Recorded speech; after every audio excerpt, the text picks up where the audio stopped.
C'est le Groenland, station de recherche Summit, le centre géographique du dôme de glace, à une altitude de 3216 mètres au-dessus du niveau de la mer.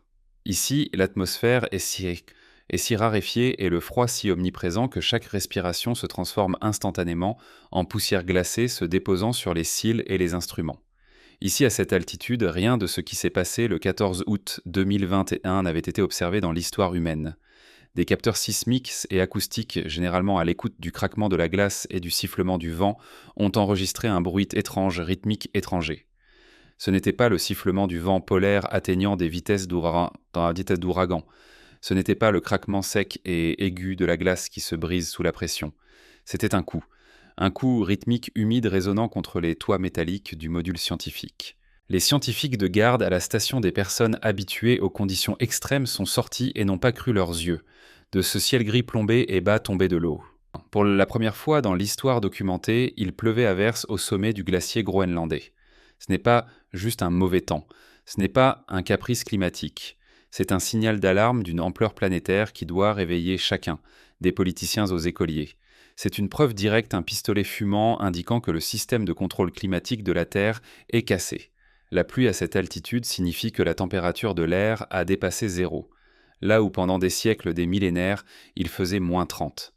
Cet événement a été le déclencheur. Il a poussé la communauté scientifique mondiale à revoir dans la panique toutes les prévisions considérées comme conservatrices, parce que la pluie sur le glacier n'est pas juste de l'eau. C'est de l'acide qui ronge le bouclier. L'eau est plus sombre que la neige. Elle absorbe la chaleur solaire au lieu de la renvoyer dans l'espace. Elle déclenche une réaction en chaîne de destruction se transformant en une croûte de glace qui bloque l'absorption de la neige fraîche. Nous avons peut-être déjà franchi le seuil du non-retour. Avant de passer à la partie principale, nous aimerions vous demander un petit soutien. Un like et un abonnement seraient la meilleure reconnaissance. Merci. Mais ce n'était que le début. Ce que les satellites, les radars de profondeur, les altimètres laser et les carottes de forage ont découvert après cette pluie a choqué les chercheurs. Le Groenland cache sous sa surface non seulement des roches anciennes et des canyons. Il dissimule des secrets de l'époque de la guerre froide, prêts à empoisonner l'océan des menaces biologiques du monde ancien endormi dans la glace depuis des millions d'années et des mécanismes géologiques capables de redessiner la carte du monde en une génération. Nous commençons une enquête mondiale. Nous descendons sous la glace là où le temps s'est arrêté et maintenant il a recommencé comptant les minutes jusqu'à la catastrophe. Pour comprendre l'ampleur de la menace cachée, nous devons revenir dans le passé. En 1959, au cœur de la guerre froide, la crise des Caraïbes est encore à venir, mais la paranoïa a déjà atteint son paroxysme. Le Pentagone lance une opération d'ingénierie ultra secrète sous le nom de code Projet Iceworm. L'idée était folle, ambitieuse et géniale pour son époque, construire un gigantesque réseau de lanceurs de missiles nucléaires mobiles à l'intérieur même du glacier groenlandais. Cacher 600 missiles balistiques Iceman sous la glace en créant un système de tunnels de 4000 km à partir duquel ils pouvaient frapper l'URSS tout en restant invisibles aux satellites et aux radars. Officiellement, pour la couverture et la tranquillité diplomatique du Danemark, cela s'appelait Camp Century, une station polaire scientifique pacifique pour l'étude du climat. En réalité, c'était une véritable ville souterraine sous glaciaire. Des tunnels creusés dans la glace éternelle à l'aide de gigantesques chasse-neige suisses. Il y avait un cinéma, une chapelle des magasins, un salon de coiffure, des modules d'habitation pour des centaines de soldats et d'ingénieurs. Et le cœur de la base, le premier réacteur nucléaire portable au monde PM2. À livrer en pièces et assemblé sur place pour alimenter cette ville de glace en énergie et en chaleur. Les ingénieurs militaires pensaient rien que la glace était éternelle. Ils pensaient que c'était un bunker en béton idéal et stable créé par la nature. Ils se trompaient fatalement sur la physique de la glaciologie. Au bout de quelques années, les géologues travaillant sur la base ont remarqué des anomalies. Les murs des tunnels ont commencé à se déformer et à se comprimer. Les plafonds s'affaissaient, coupant les sommets des bâtiments, menaçant d'écraser les gens et l'équipement. Le glacier n'était pas un monolithe mort. C'était une rivière visqueuse et lente qui coulait vers la côte broyant lentement mais sûrement la base en poussière. En 1967, l'installation a été déclarée en situation d'urgence et évacuée d'urgence. Le réacteur a été démonté et retiré. Mais les militaires ont laissé des déchets, espérant que la neige éternelle les enterrerait pour toujours. Et c'est ici que commence le véritable thriller écologique. Selon des documents récemment déclassifiés de l'armée américaine, sous la glace à une profondeur de 30 à 40 mètres, des milliers de tonnes de déchets toxiques sont restés conservés. 200 000 litres de diesel dans des réservoirs rouillés, d'énormes volumes de polychlorobiphényle, des cancérogènes puissants utilisés dans les peintures et l'isolation qui ne se décompose pas dans la nature. Et ce qui est le plus effrayant, le liquide de refroidissement radioactif du premier circuit du réacteur et des déchets solides légèrement radioactifs. Les ingénieurs militaires des années 60 pariaient sur le fait que la neige éternelle s'accumulerait par-dessus et que la base serait ensevelie, de plus en plus profondément scellée à jamais dans une prison cryogénique. Mais le climat leur a joué un tour cruel.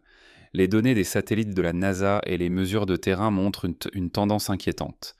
Le glacier dans cette région ne s'étend pas, il fond, il s'amincit. La limite de fusion active, la ligne de Firn, avance chaque année plus profondément dans l'île, s'approchant inexorablement des coordonnées de la base. Les modèles informatiques lancés à l'université de York prédisent l'inévitable.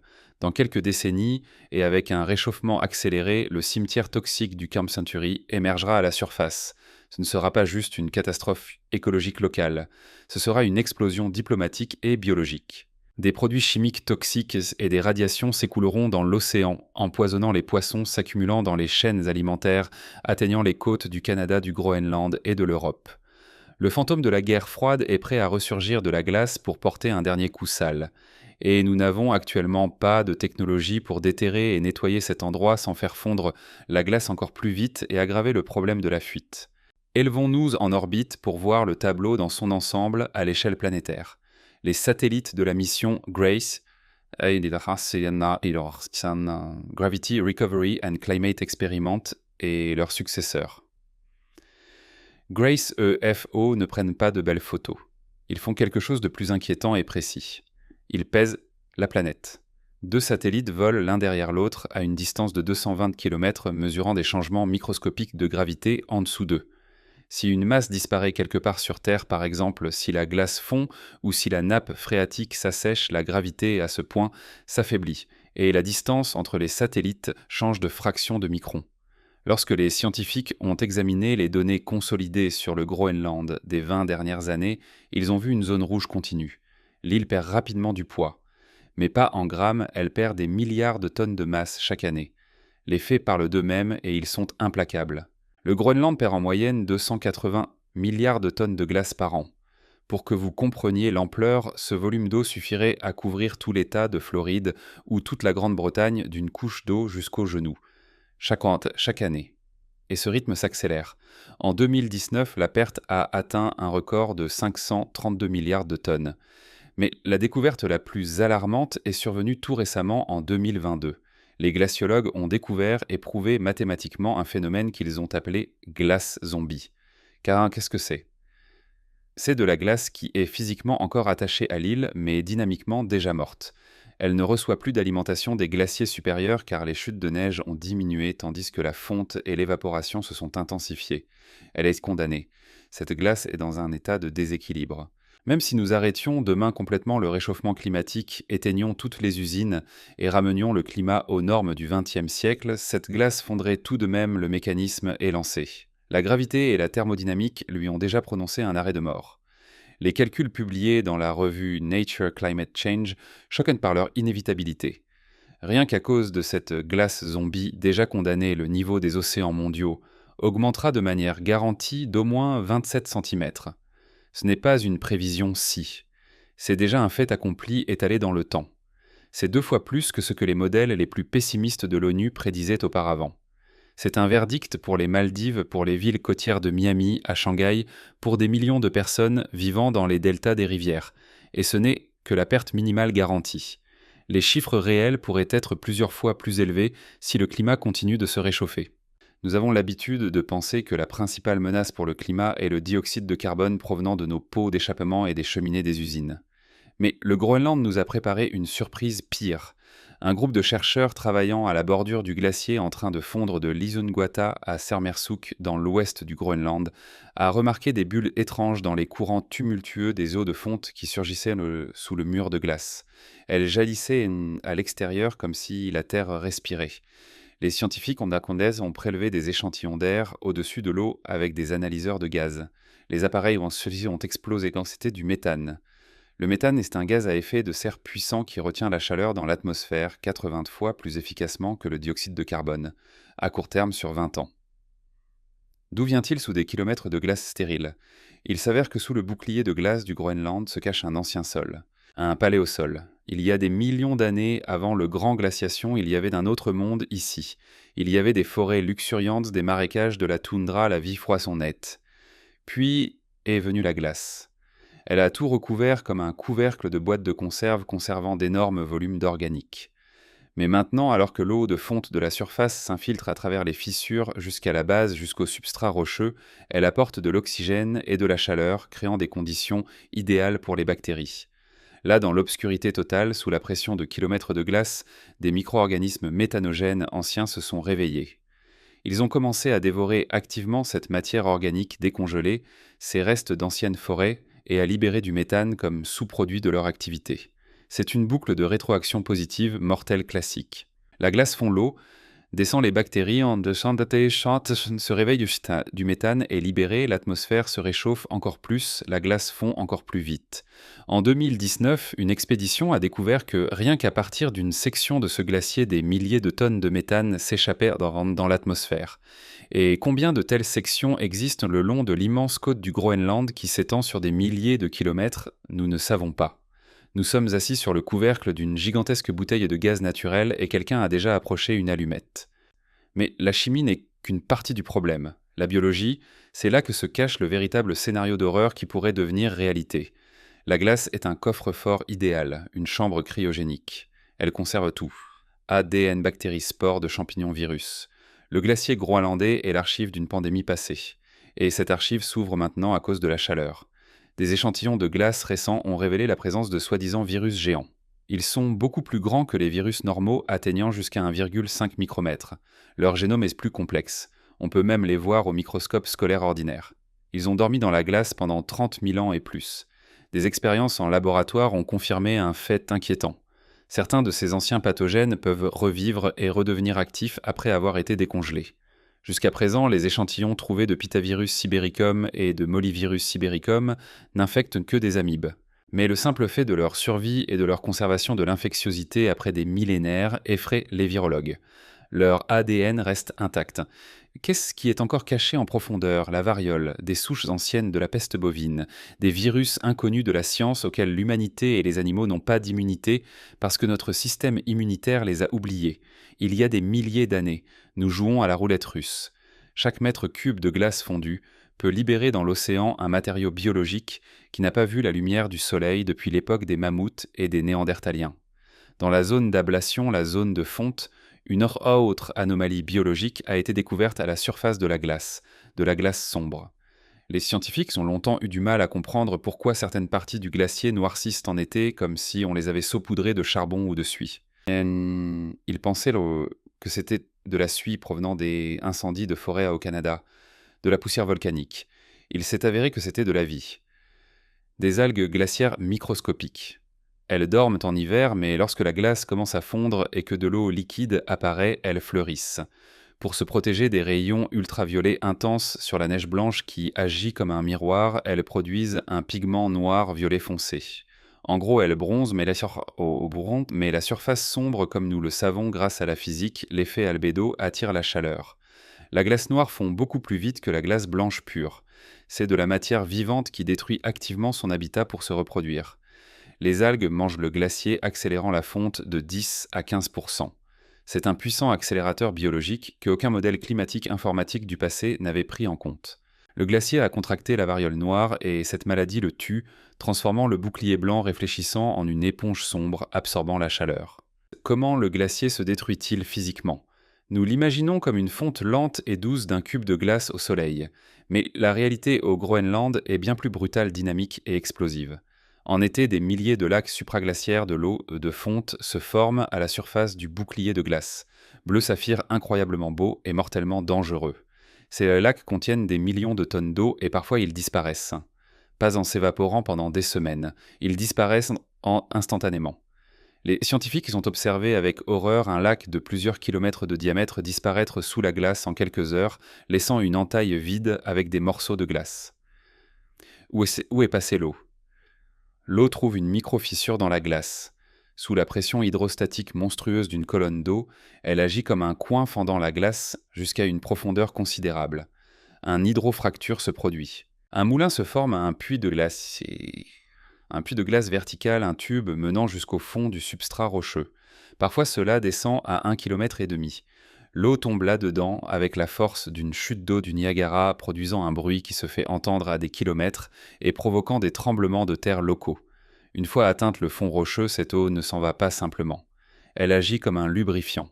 Elle crée un coussin d'eau à haute pression qui soulève le glacier au-dessus du sol. Le frottement disparaît. Et la masse énorme de glace des milliards de tonnes commence non seulement à avancer lentement, elle commence à glisser, accélérant vers l'océan. La vitesse de déplacement des glaciers après le drainage des lacs augmente de plusieurs fois en l'espace de quelques jours. C'est un effondrement physique. Le glacier Jakobshavn de Bray. Celui-là même qui, selon les rumeurs, a produit l'iceberg qui a coulé le Titanic, se déplace maintenant à une vitesse qui effraie les glaciologues. Jusqu'à 40 à 50 mètres par jour en été. Il recrache de la glace dans l'océan à une cadence de mitrailleuse reculant et se détruisant plus vite que jamais. Si vous pensez que la menace concerne seulement le climat et l'inondation des plages, vous vous trompez. Cela concerne ce que vous mangez pour le dîner. Des études récentes sur la composition chimique des eaux de fonte du Groenland menées par l'Université de l'État de Floride ont révélé des concentrations de mercure extrêmement élevées. Des concentrations comparables aux rejets industriels dans les rivières contaminées de Chine. Mais il n'y a pas d'usine au Groenland, pas de centrale à charbon. D'où vient le mercure? C'est du mercure naturel emprisonné dans les roches sous le poids de la glace. Le glacier, c'est une gigantesque râpe du papier de verre. En se déplaçant, il broie la roche en une fine farine, libérant ce métal lourd toxique qui a été lié dans les minéraux pendant des millions d'années. L'eau de fonte l'emporte et l'évacue vers les fjords. Les fjords du Groenland sont les crèches de l'Atlantique Nord, les zones de pêche les plus riches. C'est ici que commence la chaîne alimentaire marine. Le plancton accumule le mercure. Il est mangé par les crevettes. Elles sont mangées par les poissons.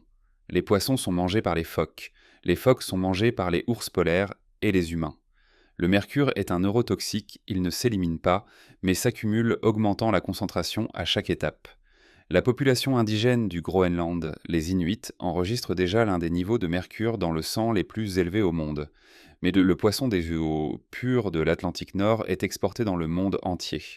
Il se retrouve sur les tables à Londres, New York, Tokyo, Moscou. La fonte du Groenland empoisonne le marché mondial du poisson. C'est un poison invisible qui est peut-être déjà dans votre assiette sous la forme d'un steak de flétan. Mais la conséquence la plus globale et catastrophique de la fonte du Groenland n'est pas l'élévation du niveau de la mer d'1 ou 2 mètres. C'est l'arrêt du principal convoyeur de la planète, la circulation thermohaline atlantique. C'est un gigantesque système global de courants océaniques dont fait partie le célèbre Gulf Stream. Il fonctionne comme une pompe à chaleur planétaire. L'eau salée et chaude se déplace de l'équateur vers le nord, libérant de la chaleur dans l'atmosphère. Là, au large des côtes du Groenland et de l'Islande, l'eau se refroidit, devient lourde et dense à cause du sel et descend au fond, retournant vers le sud sous forme de courants profonds. Ce mécanisme réchauffe l'Europe, rendant le climat de Londres plus doux que celui de Magadan, bien qu'il soit sur la même latitude et celui de l'Amérique du Nord. Il régule la saison des pluies en Afrique et en Asie. L'eau douce fondue du Groenland est le tueur de ce mécanisme. Elle est légère, elle ne coule pas. En s'écoulant dans l'Atlantique en énorme quantité, elle dilue l'eau salée de mer réduisant sa densité. Elle forme un couvercle d'eau douce à la surface de l'océan, bloquant la descente de l'eau au fond. La pompe commence à défaillir. Le moteur cale. Les données des dernières années montrent que le courant AMOC est maintenant le plus faible depuis 1000 ans. Nous observons le phénomène de la tache froide dans l'Atlantique Nord, le seul endroit sur Terre où l'océan se refroidit alors qu'il fait chaud partout ailleurs. C'est un signe que le Gulf Stream ralentit. Nous approchons d'un point de bifurcation critique. Si le courant s'arrête et les modèles montrent que cela pourrait être possible dès ce siècle et non dans un futur lointain, le monde changera de manière irréversible en quelques décennies. Ce ne sera pas simplement plus froid, ce sera le chaos climatique. L'Europe connaîtra un refroidissement brutal, un nouveau petit âge glaciaire. Les hivers deviendront rigoureux et neigeux. pendant que les tropiques brûleront sous une chaleur insupportable qui ne sera pas détournée vers le nord. Le niveau de l'océan sur la côte et des États-Unis augmentera brusquement. L'eau, ne s'éloignant pas vers le nord, déferlera sur les côtes, menaçant d'inonder New York et Boston. Les moussons dont dépendent l'agriculture en Inde et en Afrique de l'Ouest cesseront. Famine-migration de milliards de personnes guerre pour les restes de ressources.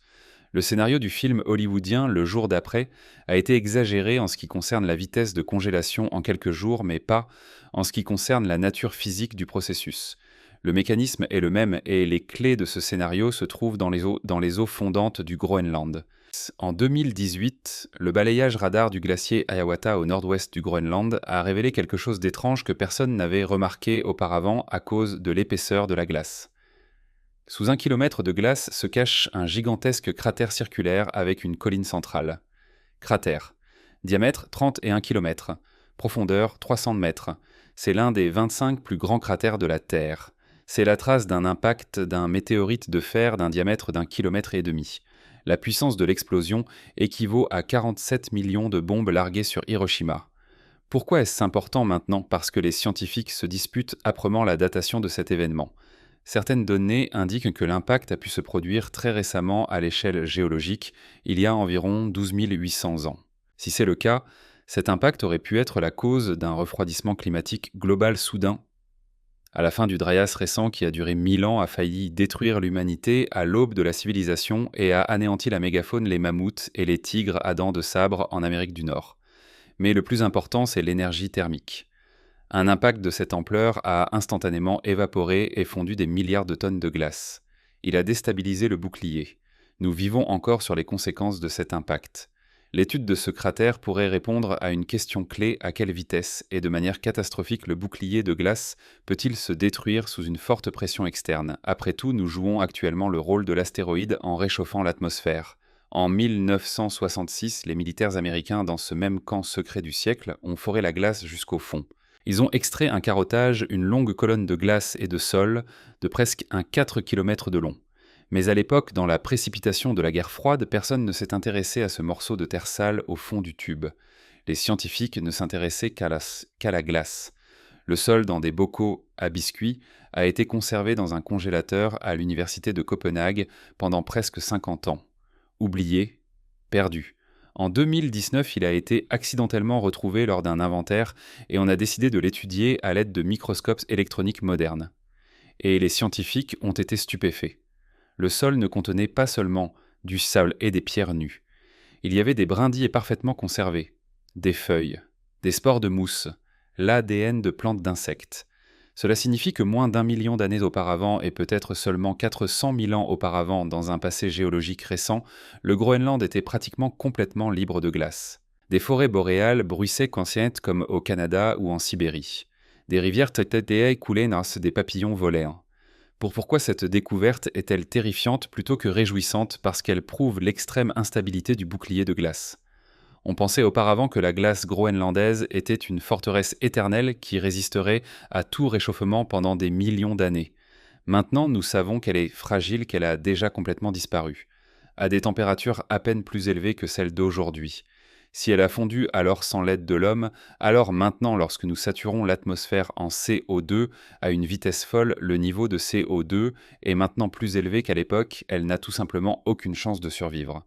L'histoire enregistrée dans la boue sous le glacier nous dit clairement: le Groenland veut être vert. C'est son état naturel pendant les périodes chaudes, et il redeviendra vert. La question est de savoir si nous allons nous noyer dans ce processus et à quelle vitesse cela se produira. Pour comprendre à quelle vitesse tout cela se produit, la NASA a lancé une mission au nom évocateur OMG. Les océans fondent le Groenland. Pendant 5 ans, les scientifiques ont largué des sondes dans l'océan autour de l'île. Les résultats se sont révélés pires que prévu. Il s'est avéré que les glaciers du Groenland s'enfoncent dans l'océan beaucoup plus profondément que nous le pensions. Ils se trouvent dans des canyons profonds à des centaines de mètres sous le niveau de la mer. Et ces canyons sont remplis d'eau non froide de surface. De l'eau chaude et salée de l'Atlantique pénètre en profondeur. Elle érode les glaciers par le bas. Le glacier fond non seulement à cause du soleil au-dessus, mais aussi grâce à un bain chaud en dessous. C'est un double coup. L'eau chaude ronge la base. Le glacier perd son soutien et se brise en énormes morceaux. Cela explique pourquoi les modèles ont sous-estimé la vitesse de la fonte. Nous n'avons pas vu la partie sous-marine de l'iceberg du problème. L'océan attaque la glace. Ce qui se passe actuellement au Groenland n'est pas un problème abstrait lointain pour les ours polaires et les écologistes. C'est un signal d'alarme qui hurle directement dans nos oreilles, mais nous faisons semblant que ce n'est que le vent. Nous avons vu de la pluie au sommet du monde. Nous avons trouvé des bases militaires toxiques prêtes à se révéler. Nous avons entendu les anciens virus se réveiller et le méthane explosif s'échapper des profondeurs.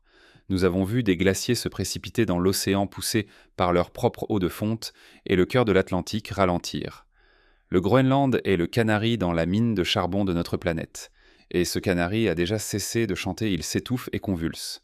Les scientifiques glaciologues n'utilisent plus des mots prudents et diplomatiques comme peut-être, probablement ou au siècle prochain.